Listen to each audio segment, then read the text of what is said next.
अब प्रेम कैसे होगा भगवान में, उसकी परमात्मा की महिमा से हम परिचित होंगे।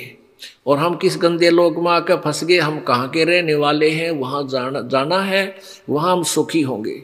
तो उसके लिए क्या क्या प्रयत्न करने हैं वो सारे हम करेंगे, तो हमारे अंदर प्रेम जागृत होगा।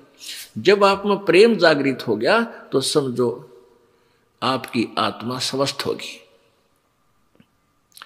भगवान के ये आपके अंदर ये अटबट है, अंदर दोष रखते हो, कोई मन में खोट रखते हो, सत्संग में आकर के कहते गुरु के आगे ले झूठ संजोई, निश्चय नरक पड़े से सोई।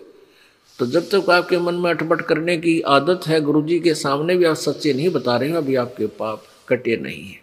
जिस दिन पाप कट जाएंगे सच्ची बताओगे। अब यहाँ झूठ कौन बोलता है? जो बीड़ी पीता है, शराब पीता है, मांस भी खा लेता है, या कोई नियम भंग कर देता है। और हम पूछते हैं भाई तूने कोई गलती तो नहीं की? तो उन्होंने कहता ना जी कोई गलती नहीं की, मैं बिल्कुल ठीक है, मेरा नाम बेसिक बकवाद करता रहे, कति नाम नहीं चलेगा आपका, या आच मता व्यर्थ डलेड हो रहा है। आप कति ठीक है, गलती हो जाती है, साफ बता दीजिए मेरे से ऐसे ऐसे हो गया, ठीक है, ये दास टीचर है, आप मेरे बच्चे हो। और जो अध्यापक बच्चे की गलती पर उसको नहीं करड़ा करता, धमकाता, तो दोष शत्रु है उसका, क्योंकि वो बच्चा और गलतियां करेगा, फिर पढ़े भी नहींगा। तो और टीचर धमकावेगा और बच्चा बुराई छोड़ के फिर भी स्कूल आवेगा, वो सफल होगा।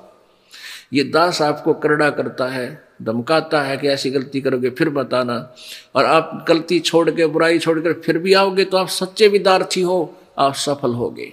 और जो गुरुजी के थोड़े से खुड़का करने से, धमकाने से आता ही नहीं है, तो वो पाली लगेगा, फिर वो बाद में पछतावेगा, यानी वो अपना जीवन व्यर्थ कर जाओगा।